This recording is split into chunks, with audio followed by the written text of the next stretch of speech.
Maite Río, Pavaepe, soy Feliciano Acosta de Asunción, Paraguay. Quiero compartir con ustedes un poema de mi poeta preferido, Carlos Martínez Gamba.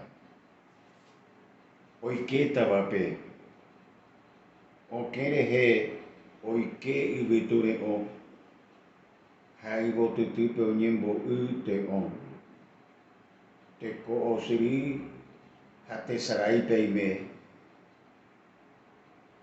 Omonye punu ramo baisa serape ko embotavo bae po kiriri kujunye e risinte o sinini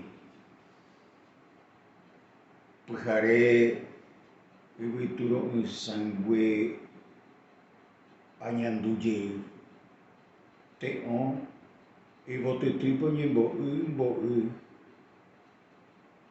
ha ikimba ena eta marejaro hasea ve etaitema iko al que entrará. Por la puerta penetra el viento húmedo y en el jardín está de pie la muerte. Fluye la vida y en el olvido vivo, justo cuando pareciera que vislumbraba el camino.